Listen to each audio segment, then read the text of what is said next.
Clients prepared to pay a premium for your coaching isn't just looking for another coach. They're looking for this specific thing.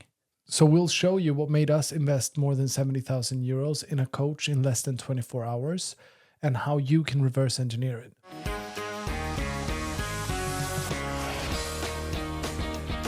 So today's episode is about how to become irresistible when we are looking at charging a premium to clients who actually want to create some extraordinary results for themselves in their lives. Yeah. And I think this topic is very, very interesting. I would like to start with the obvious problem. The obvious problem is that most coaches are charging too low of prices. What do you say? Offers? Like their price is too low? And the reason why people get stuck there are many. The one race that is never going to work that I see coaches run again and again, especially now, it's December. It's lowering prices because of the belief that if I lower my price, people will buy more and I'll make more clients. I'll get more clients. And while that could be true, you need to reduce your price with above 76% in order for that to become the truth. And you're not going to make more money. So a part of this is possible to break down and be very factual. But another part of it is to understand that it's also psychological for us as coaches, like individuals. The more your client pays, the bigger breakthroughs that client is going to get. Yeah. And if we can just understand that that's where it comes from, because the more they pay, the more invested they are. Yeah. We're also going to take a look at positioning, because I also believe equally as many coaches have a belief about who they want to attract. There's a lot of thinking about who's the perfect avatar, who's the perfect client I want. And this perfect, where should they be at? What should they be willing to do? How should they be working? There's a lot of checkpoints to who's my perfect avatar. But are your positioning attracting that perfect avatar or not? Yeah. The perfect avatar who would be willing to pay your coaching, because that's about your positioning and how you, as the coach, become irresistible to that premium client of yours. Yeah. What do you think about that? What's the biggest problem with positioning? Can you give an example of what's normal? Yeah, so I think you are unclear about what you do, how you do it. You show up looking not confident in what you do. And that also means that you don't dare to come with a bold promise. If you don't dare to come with a bold promise, you're not going to attract the people who want the certainty in that thing. Yeah. If we take something practical, would you say that it's appearance? Is it language? Yeah. Is it all of the above? Absolutely, all of them. It's your appearance, how you show up. If you do video content, do you show up with confidence, or are you like an excuse of begging, kind of coming from a begging place? Your language, how do you speak? Are you speaking to people that you're nurturing and taking care of them? Or are you speaking from a place of you expect people to want to do this? So you're straight, no fluff, no BS, just straight on to the things you believe in? Are you holding back saying your conviction? Are you holding back from sharing them because maybe scared of being judged, scared of what maybe I'm not clear enough, or scared of I'll push away someone? I would say it's even about your pricing. If you want quality people and you're too low ticket, they will not trust your pricing. So it can be a lot of different things that goes together. What's your lead gen? What's your cover picture? Do you show up as someone to be trusted with a higher authority or not? My experience is there's a lot of mismatch between that. And that's Absolutely. what we want to clear out in this episode, right? If we're starting at a foundational level, you should fit yourself into the world of the person you want to sell to. Yeah. Meaning, if you want to sell coaching for stockbrokers, you might want to show up in a suit. But if you want to sell coaching to nurses in school or in the university studying to become a nurse, well, then you might not want to show up in a suit. And you might want to show up in something else in order for them to be able to see you as one of their own or one that they look up to. That's the foundational level. But then we can also look that it's okay to create your own image, but then you need to back that image up. Yeah. To make sure that people are respecting you and seeing you as an authority, then you need to come across with a lot of experience and show that you actually are the expert in making this change happen. Yeah. And I absolutely see the same mismatch. I see that as a huge problem. I see many people struggling with claiming that space. This is who I am, and I am the best person to do this. Yeah. It's a lot of experience to get to the point where you believe in it, but there's also daring to be bold and daring to own something you haven't done yet. Because I think a lot of people are holding themselves back because I can't promise that. When we speak about promises, people trying to keep their promise vague in order for not to say something they can't deliver on. Or to be held accountable by their clients. You said that I was going to achieve uncertainty, right? All coaching indicates work. All coaching indicates extraordinary work, I would say as well, for the client, meaning because anything of greatness that is achieved with the equal effort of what it takes to get there. Yeah. And we don't want to make it sound like a magic trick. Come here and we'll magically fix this, because that's not serious. As long as we're not doing that, then it indicates that we're doing real work. Yeah. We help businesses. We help coaches specifically to build coaching businesses. And we've never, ever in any of our cases have we emphasized that it's easy. We've also not made it harder than it is, because honestly, building a business isn't super hard.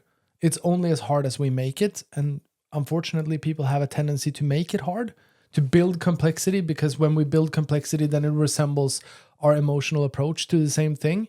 Because if we're struggling with something simple, then our brain is going to misfire and we're going to feel like I suck. It's a part of the journey. But when you're sending at the first kind of like introduction to your world, starting working with you, you need to get them excited about something they really want, which means that you need to be bold enough to state that this is what we're going to achieve. Yeah. And what is it that they're going to achieve? Well, based on what you know about them, it's not super hard. Yeah. So some of it is emotional, some of it is just based on insecurities, and some of it is based on practical steps. Well, I don't know exactly what the steps is going to look like, which means that I don't have the full journey painted bright with colors and outlined and shadows and blah, blah, blah, which means that I don't dare to say that because I don't know every step of the way. And I just want to remind you that that's not how we progress in life. There is no one that prepares for a road trip by calculating when the likelihood of the lights are being green at every traffic stop before they start driving. What we do in life is that we start driving, we do a road trip, and then when we come to a red light, we handle it. And since you have the capability, since you're congruent, you need to trust in your capacity to be the person that stands next to the person that is doing the journey. And you need to commit to be there until the journey is completed. And if you can commit to the long-term journey, if you can commit long-term with like, I'm here to create a real difference for people, then you're all set and go. And that is one of the first core positionings that you need to take. You need to be in it for the long haul, not just, I'm going to try it out. There is no try. No. So a great question to ask yourself about positioning is, if I come into your profile, would I first of all understand exactly what you do? So when I come into your landing page, your social media, first of all, would I understand what you do? Yeah. Would I be inspired and would I be drawn to you? If I'm your perfect avatar. Is it a good energy? Do you feel like there is stuff? Yeah, would I align with what you do, who you are, what you look like? Would I feel like this is what I can trust? Or would I feel like, I'm not sure? So how would I align with that? That's the second thing. And then would I want to know more about what you do? Yeah. The promise you have, because you need to have a bold statement, a bold promise. Would that something I really want? Do you understand who I am, what I want? Are you bold enough to tell me this is what you do? The cost of playing it safe or not daring to take space, I think it might be a very European thing also, or maybe even a Scandinavian thing to, I don't want to overpromise anything. And I want to say that it's not about overpromising. Yeah. Because we do not want to make it sound better than it is. But what we tend to do is trying to tone it down and make it sound worse than it is. And that's one of the first rules that I learned when starting my marketing journey.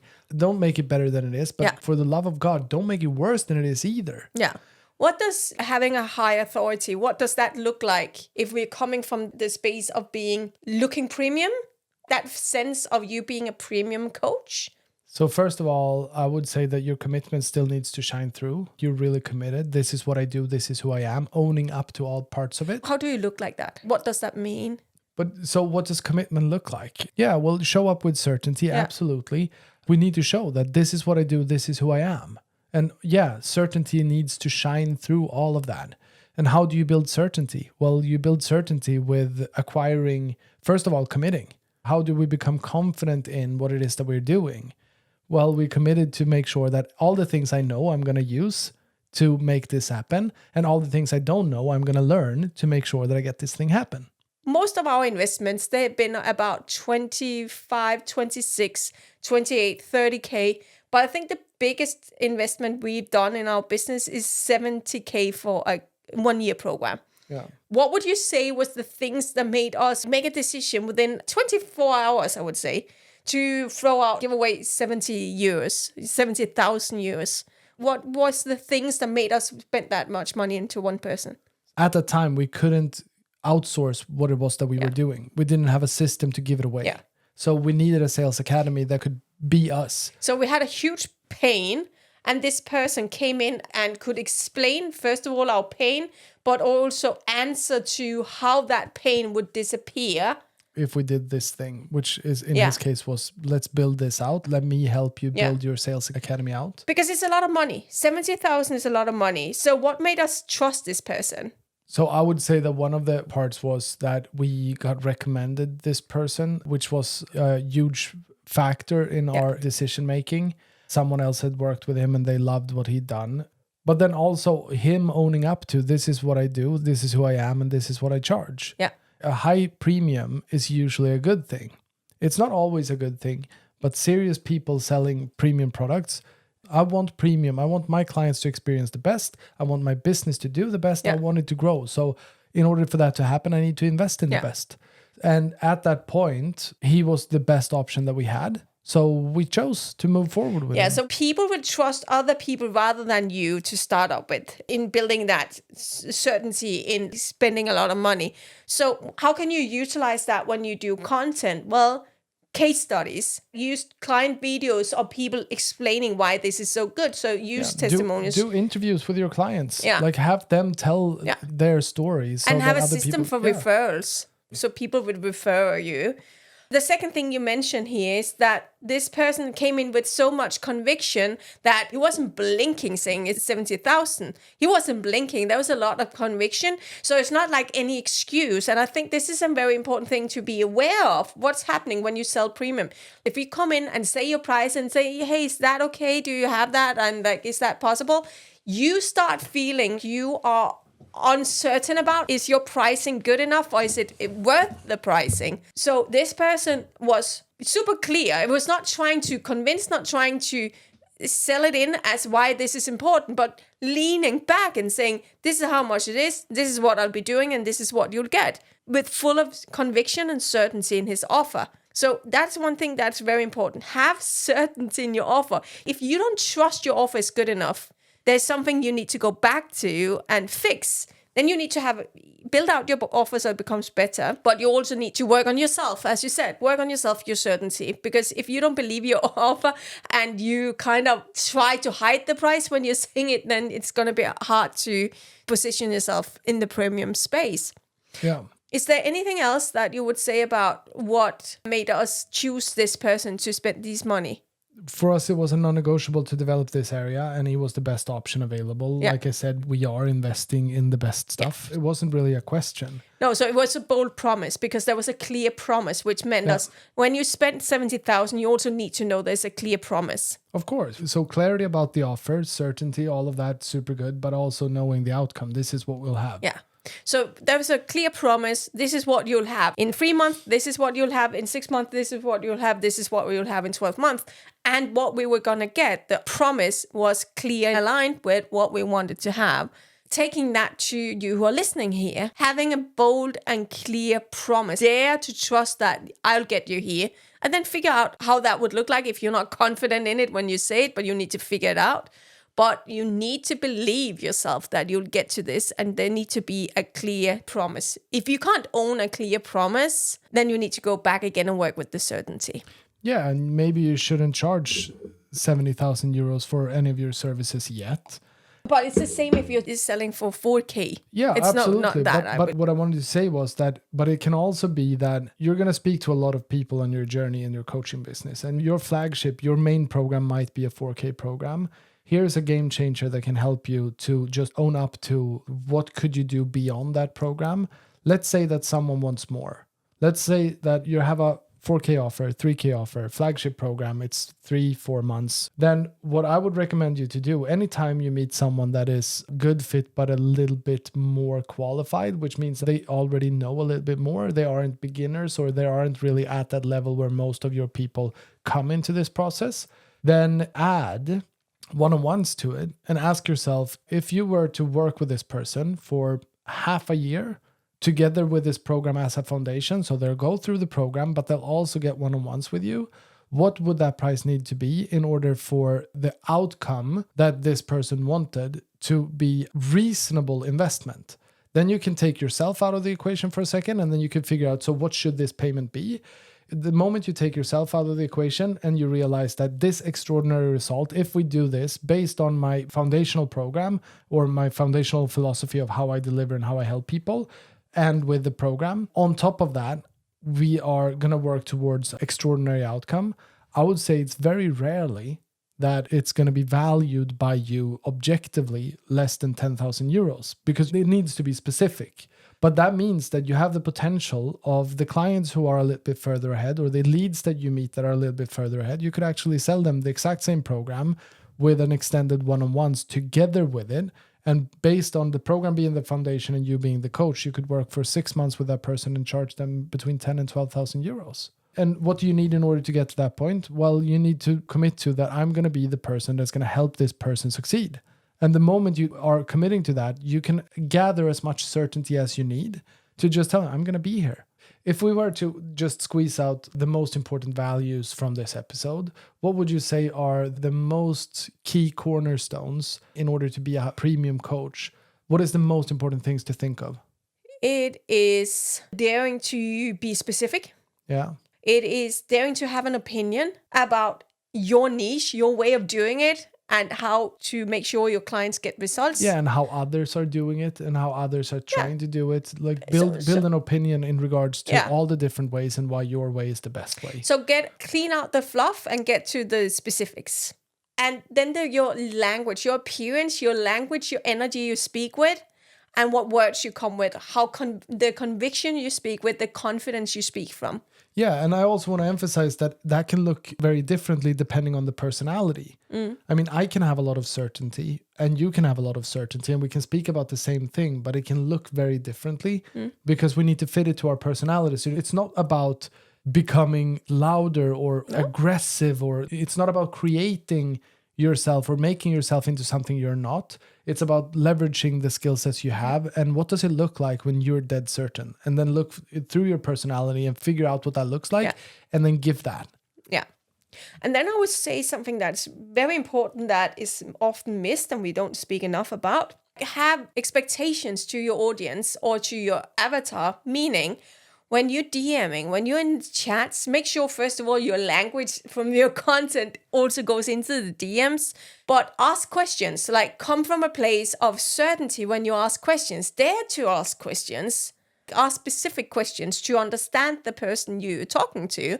The more you dare to ask specific questions, the more certain that the other person will feel about, okay, you know what you're talking about, and you're confident within what you do, meaning I will trust you even more. So there's a lot in how you dare to communicate, how clear you dare to communicate, that you're not vague in your communication in the DM. You can be polite, but not vague. How do you build that specificity? Well, look into what are the cornerstones of what is needed. What do you need to know in order to get an idea of what it's like for this person? And it's really that simple. And it doesn't matter what niche it is. You can do this even if you're a life coach that is helping people to achieve dreams or whatever. Be specific with what specifics are important. So clearer, bolder, and more you. Yeah. If you've liked this episode, don't forget to like and subscribe to this channel for another episode. Like and subscribe, and we'll see you next week. Yeah.